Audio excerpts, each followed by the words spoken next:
My husband's best friend has always tried to insert himself in my life, and when my husband was knocked out, he tried to get inserted and cried grape when I refused him advances and decked him in the face.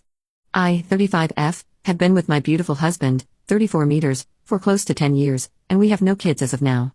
My husband's best friend is Andrew, has been friends with my husband for about 15 years, all throughout college where I originally met my husband. Myself and Andrew haven't ever been the best of friends, however, we've been cordial for the sake of my husband. I've always found him to be obnoxious, loud, and entitled, the kind that inserts himself into any and every conversation, whether that be on a night out with friends or a private conversation. For example, my best friend and I were talking about fertility issues in her marriage during a dinner with our longtime friends. We were quiet enough so that nobody could hear us over the chatter, yet he found a way to be nosy and make a comment on how he would off himself if he couldn't do the one thing a man was made to do. This pissed off my best friend and her husband to the point where they excused themselves and left early to go home. Now on to the actual situation at hand. Andrew's girlfriend, I'll call her Karen, had left him due to his annoying personality. I think it was more of a build-up, but what set her off was when Andrew purposely did not feed their dog while she was on a work trip because she was sleeping while he was drunk and calling her to pick him up. That's only the tip of the iceberg. Andrew has always been weird with me. He has constantly tried to DM me on Instagram, trying to make conversation about gossip in our friend group or completely random things, and I have always ignored him. My husband has always seen past his strange behavior, and he refused to believe his dearest best friend would have ill intentions. Anyway, after their breakup, Andrew came over to our house to see my husband. My husband was feeling ill on this day, so he took some meds to help him fall asleep and was out within an hour. I could not ask Andrew to leave in the state he was in, so for my husband's sake, I suggested he could sleep in the guest bedroom. He agreed and went to bed.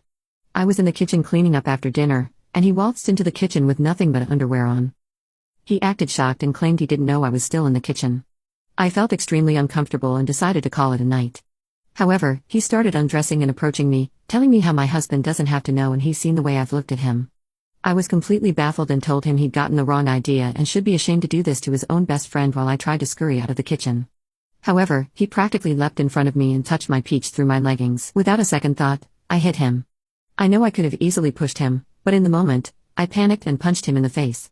He started wailing, enough that my husband woke up and stumbled into the kitchen to see his best friend, exposed and bruised. He then went on about how I tried to grape him and that I'm a disgusting human being and he should divorce me. I snapped back that he approached me, undressed, and a rejection wasn't enough for him to back off, so I punched him, hence the bruise. My husband didn't say anything. Instead, he fainted and fell on his side, and I immediately brought him to the hospital. My husband is now okay but refuses to talk to me about what happened. On the other hand, Andrew has now accused me of attempting to grape him in our friend group. The majority of people don't believe him, but there's a few who always believe a grape accusation. The other half told me I messed up by punching him and fueling this anger. Andrew has ruined my life, and I'm afraid my husband will divorce me and this goes to court. I've already contemplated sewer slide many times.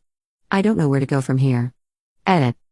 My husband was in an abusive household when he was a teenager and Andrew helped him get out of there. He feels like he owes his life to Andrew, and they are practically like brothers. Also, Andrew was not drunk that night. Update 1. First of all, I want to thank everyone for their support, input, and advice, which I have used profusely in this situation. For the people who proceeded to say I should have smashed with Andrew or me calling me a sicko, I truly hope you find peace in your lives. Now on to the update. A lot has happened in the past 9 hours. Someone made a suggestion to text Karen, and so I did. Karen was just as distraught as me and admitted that this was, in fact, not the first time he has screamed grape, just like some of you had suspected.